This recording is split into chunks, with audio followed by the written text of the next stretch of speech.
A few days ago, I made a very passionate case as a Met fan for why they have to sign Juan Soto. No excuses. I don't want to hear it. I don't want to hear about years. I don't want to hear about money. Well, today as an IBO, I explained to you the same is true for the New York Yankees.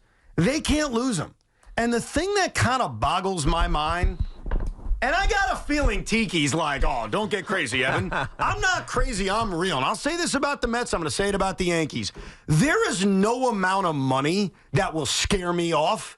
And there's no amount of years that will scare me off. Try me. And if you're Hal Steinbrenner and you are running the New York bleeping Yankees, who traded for this man a year ago, the New York Yankees, who won the American League pennant for a myriad of reasons, maybe the main one being Juan Soto, then you can tell me the years, you can tell me the money.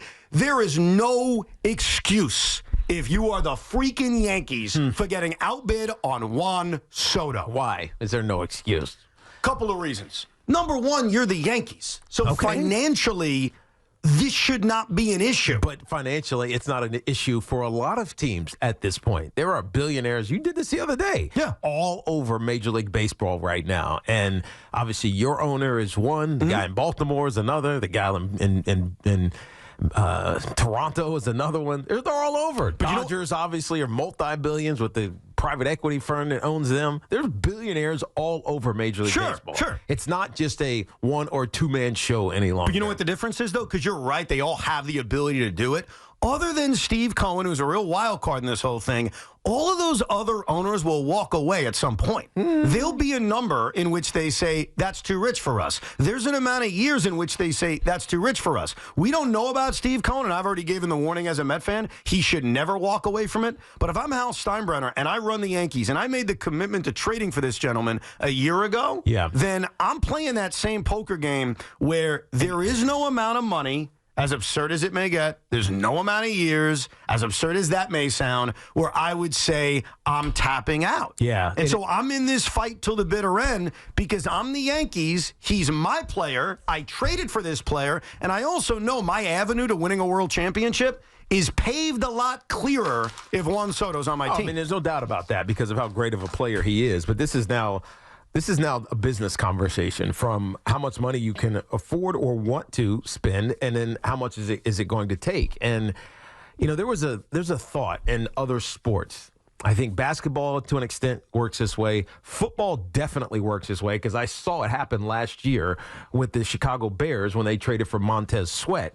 The reason they traded for him in the middle of the season was because they didn't want to draft an edge rusher, or maybe they didn't love the edge rushers coming out in the 2024 draft, so they traded for Montez Sweat to get him there and to basically be able to have exclusive negotiating rights with Montez Sweat. Now, less than a week later, they signed him to a long-term extension. In football, basketball, that happens. In baseball, that doesn't happen. Very rarely. Because guys want to get to free agency. Especially when you're that close to it. Exactly. But Montez Sweat was close to it. But in football, it's kind of like, dude, you're willing to pay me? All right, we're good, man. Because the market is kind of set. You know what you're getting because there's been so many other guys who have made about the same amount of money that you've made. And maybe you'll get 5% raise on what the standard is for your position. But in baseball, because it's so rare that someone like Juan Soto at his age and his talent level is a free agent, there's no precedent. Right. Like, what's the example that you can use to say, well, this is about what it's going to cost? Let's try to budget this thing. You can't do that. It's tough because the only thing you can do is sit and wait for Scott Boras to tell you how much it's going to cost. No, you're right, because the most comparable free agent to Juan Soto is Bryce Harper from about 5 years ago. Well, number one, Juan Soto's better. That feels like a different world. It does. And it's a different world because of who is involved in it and who wasn't involved in it. The New York Mets were owned by the Wilpons. Jeff Wilpon made a public comment about interest in Bryce Harper by saying, well, we already have a $300 million guy. How many teams have two? So they weren't in it. The Yankees weren't in it either. They made a decision a year earlier to go after Giancarlo Stanton, and Brian Cashman was like, we don't have room for him. So the marketplace for Bryce Harper, who's not as good as Juan Soto, by the way, and if you don't believe me, I could bore you with stats, but if you go back to where Bryce was upon getting to free agency versus where Juan Soto was, I'll be honest with you, it's not even close. It's not even close based on reliability in terms of staying healthy, and it's not even close in terms of who's the better baseball player. Right. And Bryce Harper got a 13-year contract for over $300 million. 300? Come on now. Minor league stuff. I mean, that's half of what Juan Soto's going to make. But the Mets and the 5 Yankees, years ago. But the Mets and the Yankees weren't involved. Yes. Honestly, if those two teams were where they were now for you're saying it would have been higher? I think it could have been, yeah. Not as high as what Soto's going to get because Soto's better. Yeah, but I think it could have been different. I just also think the money has exploded so much in really all of sports. I mean, it's getting ludicrous. These guys are CEO paid individuals on sports teams. And so the money is different. Even in the last 5 years, it's exploded. But to me, the hardest part about this Juan Soto dilemma for the Yankees, because they had him and now he's completely free and they didn't have exclusive negotiating rights, because guess what? I don't think they negotiated during the regular season. I think they may have tried and then Scott said cute. Right. Not doing it. Maybe, whatever. It didn't happen. Right. It's not like they came out of 162 game regular season and had this edge over the Mets or whoever else is going to throw their hat into the ring for Juan Soto. And so they're kind of sitting at the same level place as everybody else. Right now they are. But ultimately, when it gets down to the nitty-gritty, I would not be comfortable with allowing any other team or any other owner to outbid me. Like, I'm the Yankees. I'm Hal Steinbrenner. But what does that even mean? It means you cannot lose this because someone offered more money or more years. Can't happen. I would not accept that if I'm a Yankee fan. And I said the same thing about the Mets, which makes this so wild. Like, if both owners took my advice, he may get $1 billion. All right, there's an impasse. Something's got to break. Right. Either your business breaks because you're paying a guy basically the value of your franchise, or I don't know, he ends up somewhere else. But think about it this way, and I've heard this over the last few days, and I will respectfully criticize two of my coworkers, one a Yankee fan, one a Met fan. I'll criticize their opinion, one of which, BT, Yankee fan, the other which, Boomer Esiason, Met fan. They have both expressed, and I'm sure a lot in the audience may say, oh, they're right, Evan, you're an idiot. Fine. They both expressed concern with years. I heard both of them in different ways say, I'm good with 10 years. I'm good with 11 years. But 13 I can't go to. I can't do that. And I'm paraphrasing at what point that year got uncomfortable to them. But I heard the same garbage about Aaron Judge. Well, I'll give Aaron Judge 7 years, but I can't go to 8 or 9. Why? The Yankees went to 9, and I think we'd all admit we're cool with the fact that they went to 9. So let's play the Juan Soto game, because the years thing does not scare me. I'm not afraid. And it does cost me money. I'm a season ticket holder. I can only know what my prices will look like when Juan Soto signs a 25-year contract. 15 to be realistic. Here's why I think it's absurd to get so nuts about those years. We're talking about, what's 15 years from today? 15 years would be 2039. 2039. Oh, are we serious? Jeez, 2039. Are we freaking? We're concerned about 2039? We're going to walk away from a generational talent because of 2039? Because you're worried about Juan Soto in 2030? I wipe my ass with 2039. Like, that is so far away from now that those years, those 2 or 3 years that may be the difference, to me are completely worth it. Because if I get the great player that I know he is for the first 10 years, I'll live with the fact that the back end is bad. Because on the back end of the contract, guess who's not on my books if I'm the New York Yankees? Aaron Judge will be in a retirement home. Yeah. Garrett Cole, Giancarlo Stanton, Francisco Lindor on the Mets side. So I know it sounds really bad. And I know it's like, well, 11 I can do, but 12 I can't go there. Respectfully, I think you guys are all nuts. Yeah, the years aren't the problem. It's the overall number that people, I think, are really worried about. But the more years you put on, the bigger the number can be. Correct. It makes it sound bigger than it is. But if we're looking at a salary of $45 million a year or $48 million a year or $50 million a year, what are we really talking about? And you wonder also, I remember this when, who was it with the 49ers that got the big contract? And we're like, why are you giving him that contract? Oh, it was Jimmy Garoppolo. Remember they gave Jimmy Garoppolo a $100 million contract? Oh, yeah. And we were like, oh, my God, Jimmy Garoppolo is making $26 million a year? And Kyle Shanahan said at the time, he's like, by the end of this contract, he'll be so underpaid, it won't make any sense. Right. Now, he wasn't, because he wasn't good enough. He couldn't stay healthy. But think about Jimmy Garoppolo is still playing. Think about where the number is now. It's at 50 plus. So you're saying, what does that number even look like in 2035? That's right. So in 2039 or even 2035, so let's say 10 years from now, 11 years from now, the number that the top end guys are making on shorter deals is likely to be on par or greater. Exactly. Than this. And look, it could go the other way. Mm-hmm. It's unlikely to go the other way, but sure, in 12 years, $50 million a year may be even more absurd than it is today, but that is not scaring me if I'm Hal Steinbrenner, and it shouldn't scare me. And it certainly shouldn't scare you as a fan.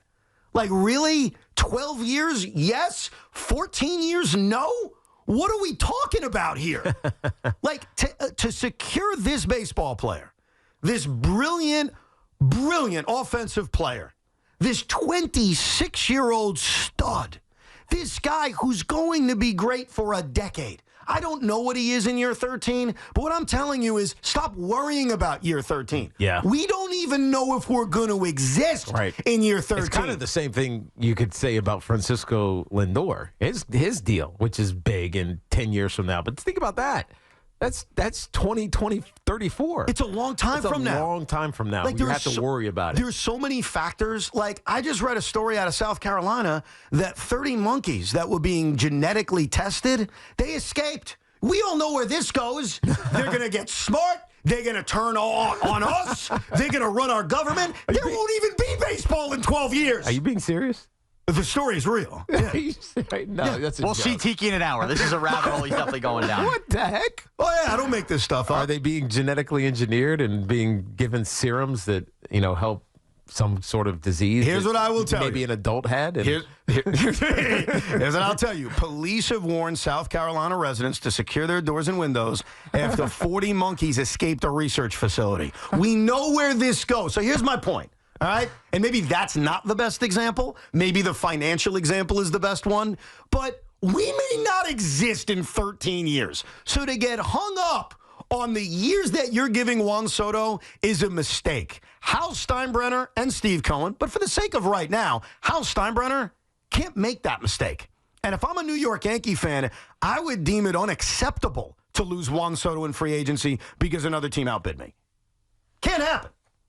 You're forgetting the unwritten agreement the Yankees have with their owner and their fans have with their owner. And that's, we don't complain when hat prices have gone from $25 to $45. We don't complain about the price of Mr. Softy. We don't complain about all of this. And you know why we don't complain? Because we know deep down, as much as we do complain about Brian Cashman and Aaron Boone, that when push comes to shove, our money is good there because we know that Hal's money is good everywhere. And you don't tease the fan base. And that's what Juan Soto was this year. If you let him walk, he was one giant tease. We've been teased. We have a taste. Now we're paying for the whole lap dance for 15 years, baby. If you want us ponying up that money, Yankees and Hal Steinbrenner, and you want the fans happy, this breaks the agreement if you let him walk over dollars when you have signed guys who have injury-prone, less money, but still a lot of money. Carlos Rodon, our beloved Aaron Judge. No sign of injuries, a guy that plays every day, and a top-5 player in baseball, and we tasted it. We will continue to pay exorbitant prices, but you better keep him. If not, we might be done as a fan base. That's the risk, Tiki, I think that Hal and the Yankees have. Yeah. That enough Yankee fans would be that pissed off. And my question for Yankee fans, and if you disagree, I'll respectfully argue with you, but is there really, honestly, is there really a number that would make you say, nah, it's too much. Hal made the right decision. Let him go. No. Not in a sport without a salary cap, there isn't. No, you're right. And there can't be a number. I mean, I know that some people will try to count somebody else's money, but there can't be a number because there shouldn't be a number unless the Major League Baseball Players Association agree, which they never, ever, ever, ever will, to have a capped, equal the playing field top on what players can make. That'll never happen. You don't need to worry about how much money it costs because an owner's not going to do it unless he can. Right. So whatever it is. It is. And that's why the Yankees are similar to the Mets, where if you don't re-sign him and you aren't the highest bidder, there will be hell to pay. Because there is no excuse if you're Hal Steinbrenner or you're Steve Cohen, but in the case of right now, Hal Steinbrenner, to be outbid. Now, when Robinson Cano left and he went to Seattle, I was right here on WFAN talking to Yankee fans. And most Yankee fans, not the minority, most of them said, you know what? I'm glad they didn't give him what he wanted. He wasn't worth it. And ultimately, the Yankee fan turned out to be right. Juan Soto is not Robinson Cano. So do the Yankee fans declare in one loud voice today that it doesn't matter how many years it ends up being. It doesn't matter how much money it is per year. It doesn't matter what the full package is. It is unacceptable to not be the highest bidder for Juan Soto, because that's where I stand as an IBO. It's not acceptable. Are you really walking away because it's $50 million a year? Are you really walking away because it's 14 years instead of 12 years? I strongly disagree with that notion. And let this be a warning for Hal and for Steve. No excuses. I don't want to hear it. Now, maybe some people buy it. I do not. Who has it worse if they don't end up with him? Hal Steinbrenner. I think you're right. Hal Steinbrenner does. I mean, so the argument you made earlier in the week for Steve Cohen to sign Juan Soto, and it's really because he's the richest owner and he can offer $10 million more than the next bidder, whatever it may be, whatever the number may be. But for Hal, it's because you had him. Yes. And the last thing you want to do is lose him. 100. It's having him first. See, when the Yankees traded for him a little bit less than a year ago, it was great. You were going for it. And it was well worth it, despite what you gave up. But along with that comes the pressure of you can't lose him. Now, I will be disappointed as a Met fan, and I will be angry as a Met fan if they don't end up with Steve Cohen. Yep. So it's not to say he's off scot-free. We, as our own little group, will be upset. But once you bought the guy, which you did via trading for him, you can't lose him. And to me, there's no amount of years and no amount of money that would make me turn on this microphone and say, well, gee, that was too much. I'm good with letting him go. That may be the case for Gleyber Torres. That may be the case for Corbin Burns. That may be the case for any other free agent you want to talk about. It is not the case for Juan Soto. We'll get your opinions on it, Yankee fans. Are you with me? Do you stand behind me that there is no excuse? No amount of years will scare you off. No amount of money will scare you off. 888-808-1019 is the toll-free telephone number, 888-808-1019. A lot to do today, including coming up right around 2:47, how the Knicks got screwed last night. I know a lot of Knicks fans are upset about losing last night. Believe it or not, something happened last night that you may not have even picked up on that really cost you.